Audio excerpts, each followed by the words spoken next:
Mesdemoiselles, mesdames et messieurs, bonjour et bienvenue dans cette nouvelle vidéo qui va porter sur les namespaces et l'autoloading en PHP. En effet, trois raisons majeures justifient l'utilisation des namespaces en PHP. Premièrement, c'est lié au système d'exploitation.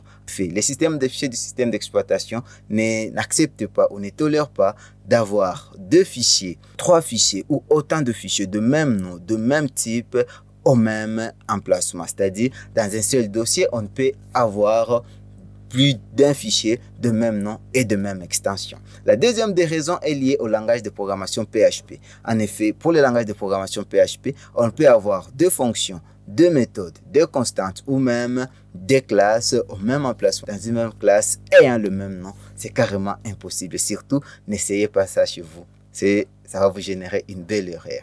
D'emblée, lorsqu'on débute, on peut se dire, je vais gérer ça. Je vais alors prendre mes deux fonctions, je vais les mettre dans deux fichiers différents. Attention, au début, ça peut sembler être une idée évidente, mais ça va vous générer une belle erreur lorsque vous allez faire un require des fonctions.php, puis require des myfunction.php. À la fin, ça va vous dire, vous tentez de déclarer une fonction qui a déjà été déclarée. Donc, ne faites pas ça chez vous.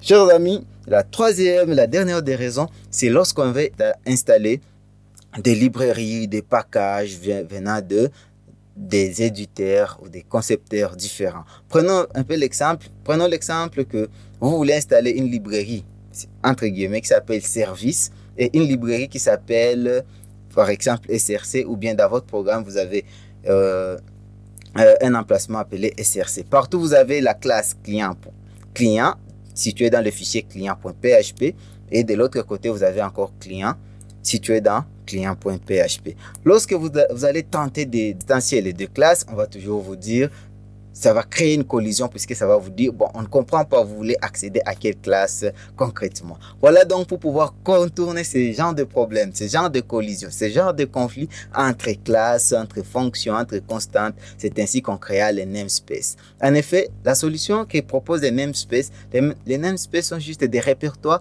virtuels chargés de regrouper des éléments, des classes, de fonctions, des constantes dans des emplacements virtuels. En d'autres termes, c'est juste un répertoire virtuel chargé de bien organiser, de bien ordonner, de bien coordonner vos emplacements, vos classes, vos fichiers, en vue de pouvoir éviter les différentes collisions, les différents conflits. Voyons concrètement comment est-ce qu'on peut créer ces répertoires virtuels, comment est-ce qu'on peut créer des alias avec.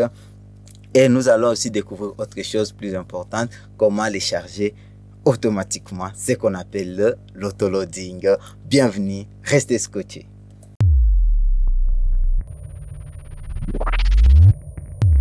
Voilà les amis, on va essayer un peu de créer notre petit projet. On va partir avec un projet très simple et minimaliste pour les sports, juste pour nous aider à voir comment est-ce qu'on peut tomber sur des erreurs en cas de collision et comment est-ce qu'on peut les résoudre grâce au namespace et comment est-ce qu'on peut améliorer avec l'autoloading. Directement, je vais ouvrir mon terminal. Je vais faire MD Sport. Disons, je vais d'abord me placer dans mon répertoire, dans mon disque D. Je vais faire MD Sport. Et directement, je vais faire CD Sport. Et je vais lancer directement le code dedans.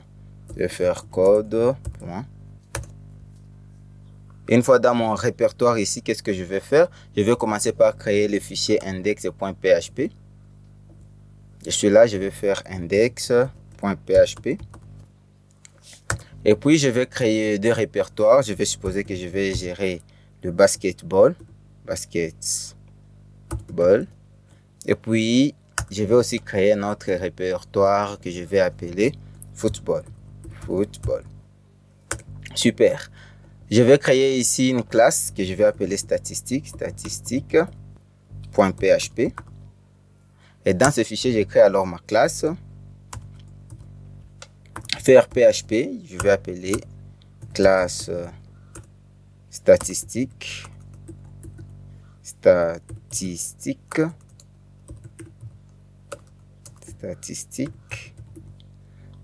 Et puis à l'intérieur, je vais juste mettre quelques méthodes basiques.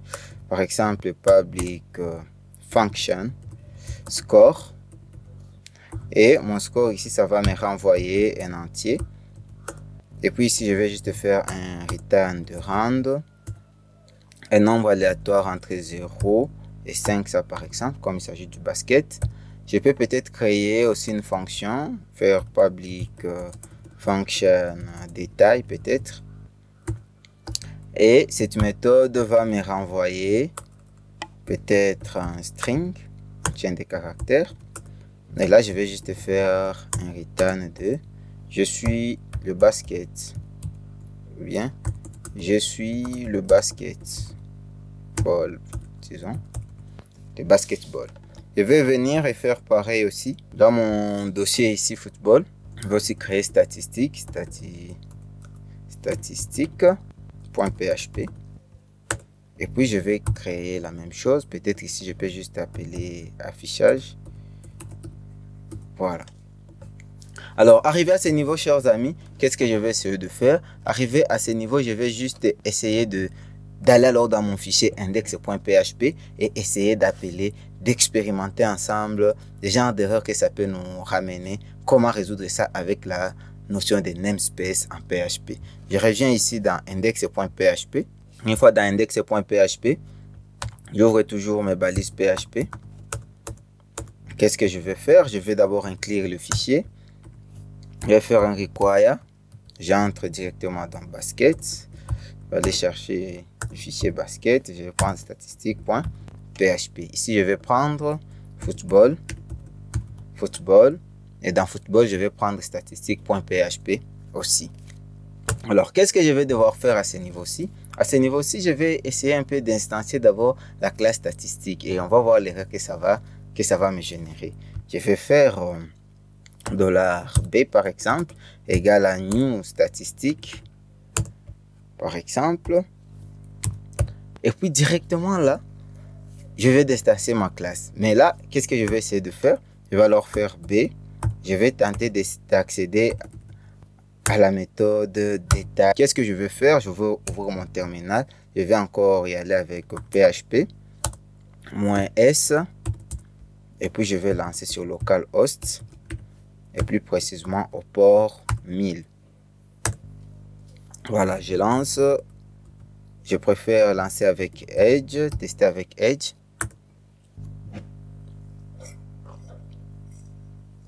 Une fois dans Edge, qu'est-ce que je vais faire? Je vais aller sur localhost 1000. Voilà, directement, qu'est-ce qu'on va me dire? Il y a collision. On me dit, on ne peut pas déclarer la classe statistique puisque la classe de même nom existe déjà. Exactement ce qu'on disait. On se retrouve avec un conflit. On a la classe statistique ici et la classe statistique ici. Du coup, PHP ne sait pas détecter quelle classe je vais utiliser réellement. Et c'est là tout l'intérêt des namespaces. Qu'est-ce que je vais faire? Je vais devoir dire, je vais utiliser quelle classe. Et pour ce faire, pour pouvoir distinguer les deux classes ici, la classe statistique qui se trouve dans les répertoires football, de la classe statistique qui se trouvant dans le répertoire basketball, qu'est-ce que je vais faire? Je peux essayer de placer chaque classe dans son namespace. Donc, pour pouvoir le mettre dans leur namespace spécifique, il suffit juste de venir ici et de pouvoir les mettre dans des emplacements, dans des répertoires virtuels vraiment différents. Et là, je pourrais alors spécifier, je vais utiliser telle classe de tel endroit. D'abord, plaçons chaque classe dans son namespace. Qu'est-ce que nous allons venir faire ici? Nous allons juste mettre namespace. Attention, lorsque vous créez les namespace,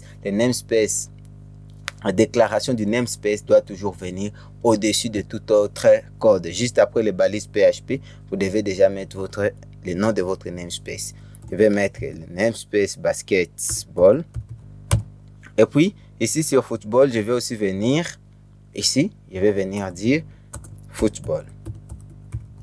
Je mets point virgule. Là, on est dans les bons. Là, je vais créer déjà les deux namespaces. Du coup, lorsque je reviens ici, qu'est-ce qu'on me dit? On va me dire, bon, écoutez, on ne reconnaît plus ta classe statistique ici. Ça provient de quel namespace? Vous voulez utiliser quelle classe statistique précisément que vous voulez instancier? Si j'actualise ici, regardez, voilà, on me dit qu'on ne retrouve pas cette classe.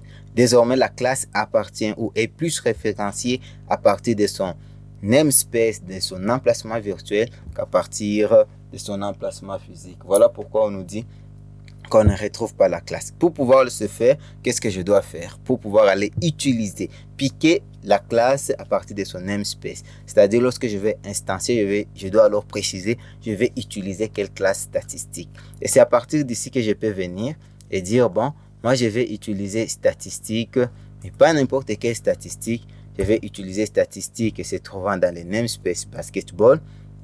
Et voilà statistique que je cherche à utiliser. Et là, chers amis, nous allons alors exécuter et vous serez surpris par les résultats. Voilà, échec et maths. Nous allons alors demander à ce qu'on puisse nous afficher le contenu ici. Et vous allez voir, ça va toujours se passer sans incident. Regardons ça. Directement là, je reviens dans ma classe index.php. Je peux alors faire un echo. Voilà, je mets directement un echo ici. Echo. La classe, notre instance B, notre objet B. On va pointer la méthode détail. La méthode détail qui se trouve ici, c'est-à-dire le message que ça doit nous afficher, c'est que je suis le basket. Voilà, échec et maths. Je suis le basket. Ça veut juste dire que on a pu préciser, nous voulons utiliser la classe statistique, plus précisément la classe statistique se trouvant dans l'emplacement basketball. De même, on peut instancier la classe statistique se trouvant dans football. Et directement là, on peut aller aussi afficher par exemple le score. Je vais appeler F, je vais aller afficher le score, sauf qu'ici le score pour le football, on va prendre entre 0 et 10 pour ne pas quand même exagérer. Et lorsqu'on revient ici, on actualise échec et maths, on a directement un score ici. Ici en bas, un score de 0. Si j'actualise, j'ai un score de 9 par exemple. Là, c'est une première manière de faire avec nos namespace.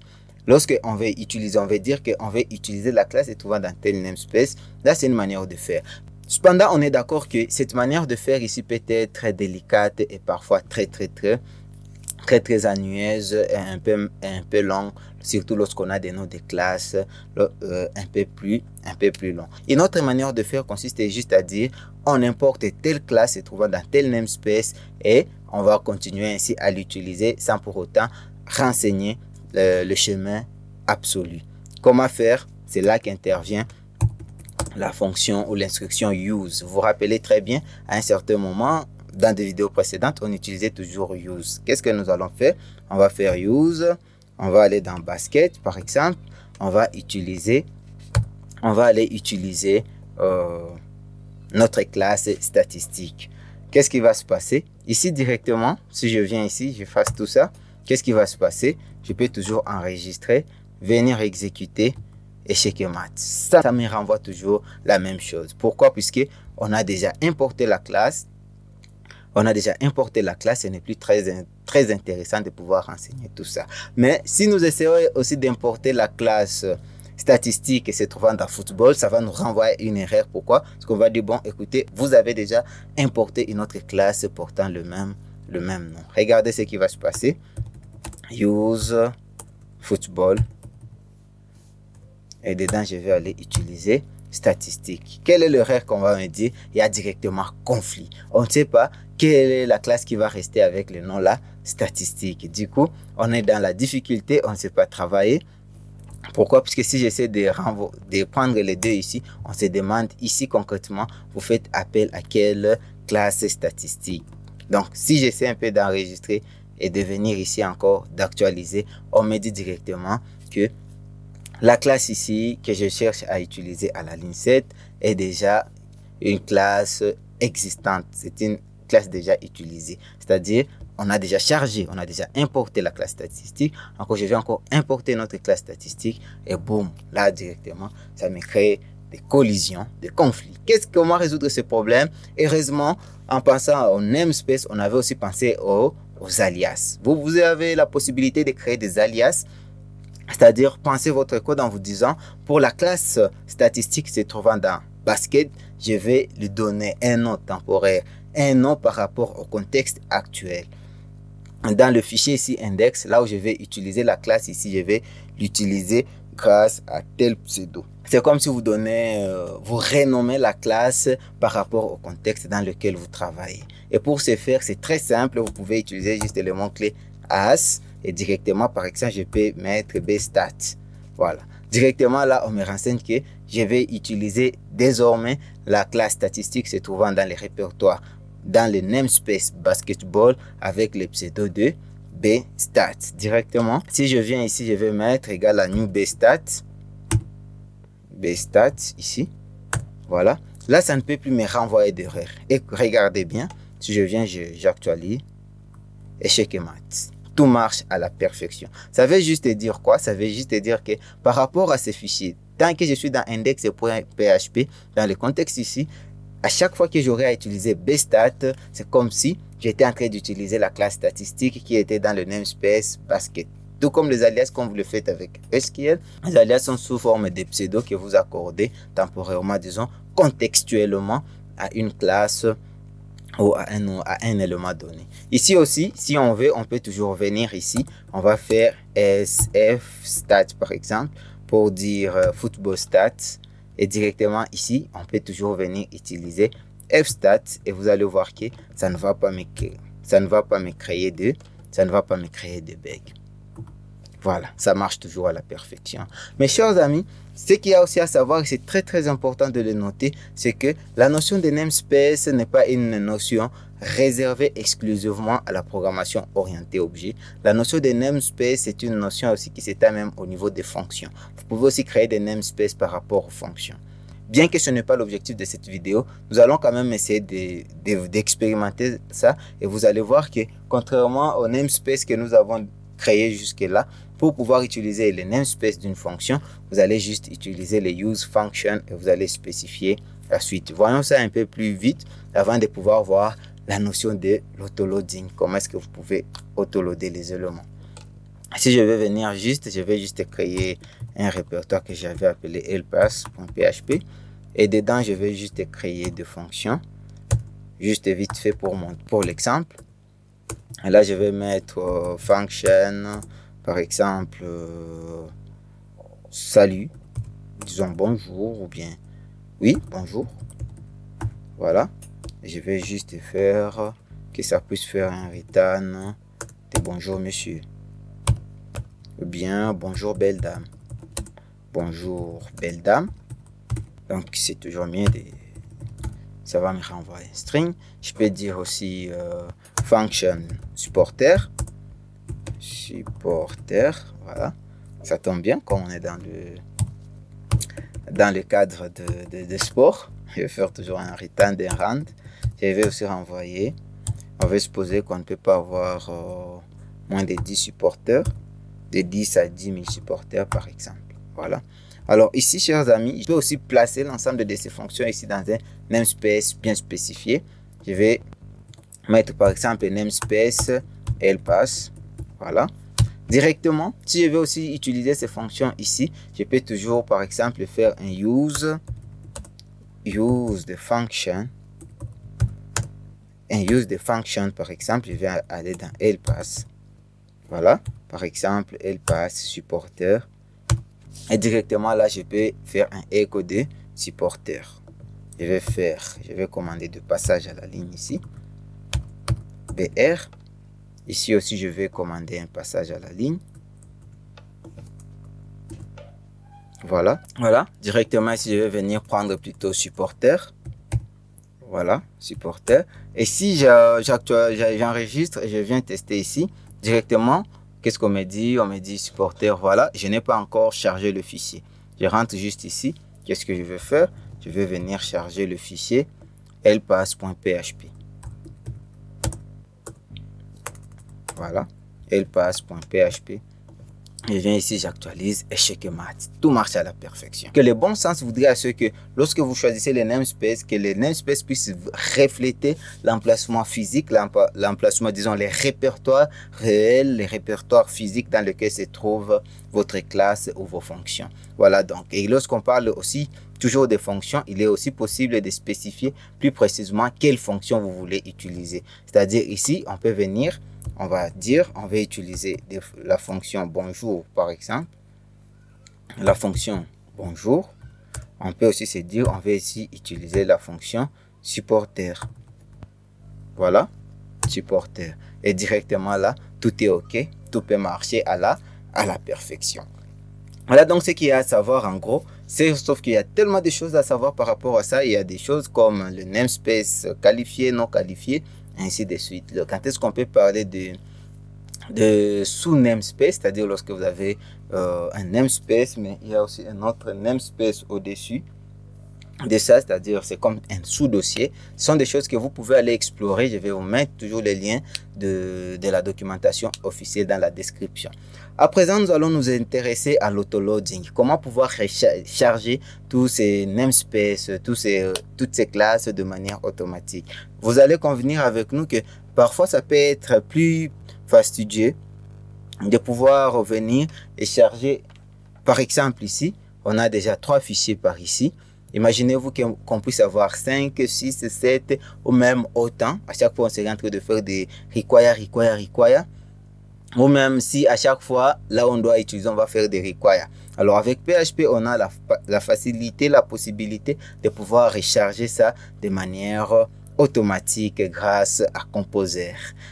Ainsi donc, nous allons voir l'autoloading avec Composer. Si vous vous rappelez très bien, chers amis, Composer, c'est un gestionnaire de paquets, un gestionnaire de dépendances pour l'univers PHP. Composer est l'équivalent de NPM lorsqu'on est dans l'univers JavaScript. Nous allons voir comment est-ce que nous pouvons installer ça plus simplement et facilement. Pour ceux qui ne sont pas assez habitués avec ça, il suffit juste d'aller dans votre navigateur et taper Get Composer. Voilà. Puisque vous allez vous rappeler que c'est l'outil que nous avions utilisé dès le début de notre première série de vidéos pour débutants. C'est-à-dire, si vous aviez loupé les vidéos précédentes, s'il vous plaît, ne sautez pas d'étape. Je vais essayer un peu de nettoyer tout ça. Je vais supprimer ça. On va juste rester avec des classes. Super. Je viens de nettoyer ça. Je viens dans Index. On n'aura pas besoin de ça. On va juste voir. Qu'est-ce que nous allons faire à ce moment? À ce moment, nous allons faire un composer init, juste pour initialiser notre projet. Voilà. Voilà. On me dit, est-ce que vous acceptez de donner ces noms? Je dis oui. On me dit la description. C'est juste un tuto PHP. Voilà. Voilà. Auteur, oui, c'est moi. Bon, stabilité et tout et tout. Je peux me passer de tout ça. Je fais juste des yes. Il n'y a pas de dépendance spécifique à spécifier. Disons, j'aurais dit maintenant. Voilà. Là, je fais juste. On me propose ici, on me dit que bon, pour l'autoloading, ça va se passer de cette manière. Je fais juste yes. Encore, je fais yes pour pouvoir me générer des fichiers. Directement, si vous avez tiré attention. Ici, dans mon projet, j'ai déjà des fichiers qui ont été générés. J'ai déjà le premier fichier, c'est le composer.json. Le composer.json, c'est les fichiers qui doivent vous aider d'intégrer vos différentes dépendances. Disons, ça va les référencer, les require de votre projet. Ça va mettre l'auteur et tout et tout. Et ici, c'est pour l'autoloading. Ici, qu'est-ce qui se passe? Et même dans le message ici, qu'est-ce qu'on me dit? On me dit que tout ce que je vais créer dans SRC sera dans les namespace à l'intis anti/sport. On me dit que j'aurai juste à renseigner ici un seul require de vendor autoload.php. Et quand je viens ici dans vendor, c'est là que j'ai mon fichier autoload.php et là à l'intérieur, j'aurai toutes les classes et toute autre chose que j'aurai déjà à importer, à installer dans mon répertoire. Tu installes un package, ça va aller dans le vendor. Et l'autoload ici, c'était le fichier qu'on va charger et qui va se charger de charger dynamiquement tout le reste. Alors, qu'est-ce que nous allons faire? Nous allons prendre nos deux répertoires ici. Basket et football, je vais les couper. Je vais venir, je vais les mettre dans SRC. Voilà. Directement là, mon projet est structuré. Et qu'est-ce que je vais venir faire ici? Au lieu de pouvoir aller charger tout ça, qu'est-ce que je vais faire? Je vais juste me dire que non. Moi, je vais aller faire un require des vendor. Je vais venir prendre vendor. Et dans vendor, je vais aller prendre autoload.php. Voilà. Là, je suis dans les bons jusque-là. Mais qu'est-ce que je vais devoir faire? J'aimerais aussi aller spécifier à l'intis Alentis et plus précisément sport. Voilà, Alentis sport, et directement là, je viens de replacer dans mon namespace, bien que ça paraît un peu plus long. Voilà, je préfère la prudence. Qu'est-ce qui va se passer à ce niveau-ci? Directement, lorsqu'on est ici, qu'est-ce que nous allons faire? Nous allons dire, bon, nous, on veut aller utiliser statistique, se trouvant où? Se trouvant dans Alentis. Voilà. Dans Alentis, basket. Et on va aller utiliser la classe statistique. Et ici aussi, on peut faire juste pareil. Et désormais, on n'aura plus de problème. Si j'essaie d'enregistrer ici, si j'essaie d'enregistrer à ce niveau, oups, je corrige ça.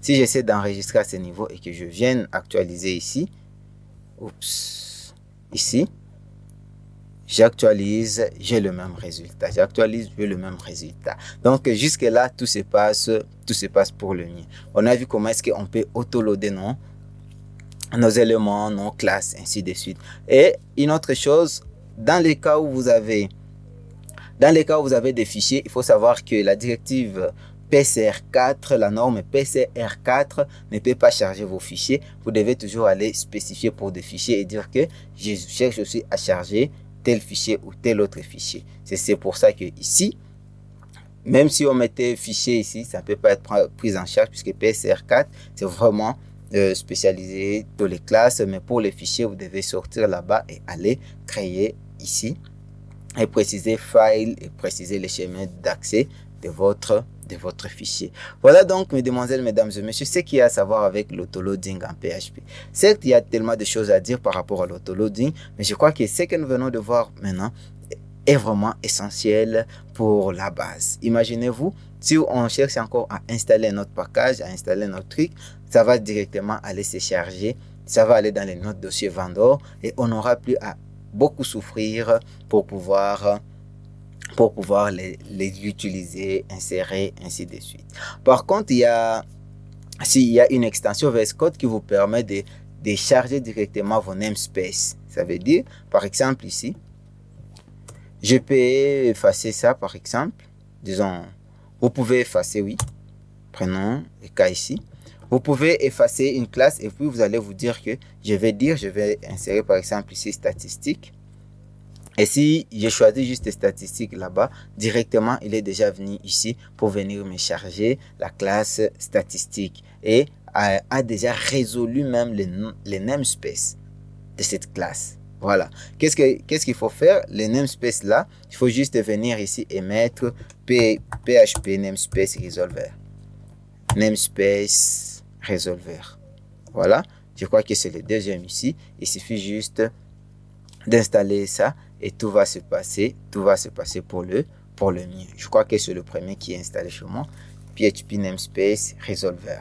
Voilà donc, mesdemoiselles, mesdames et messieurs, ce qu'il y avait à dire par rapport au namespace en PHP. C'est vraiment une notion très très importante, très fastidieuse lorsque vous voulez vous lancer dans la programmation orientée objet. Surtout, je vais récapituler. Pour pouvoir créer un namespace, il faut juste aller au-dessus de la classe et préciser namespace ici. Pour pouvoir appeler une classe appartenant à un namespace donné, vous devez venir l'inclure.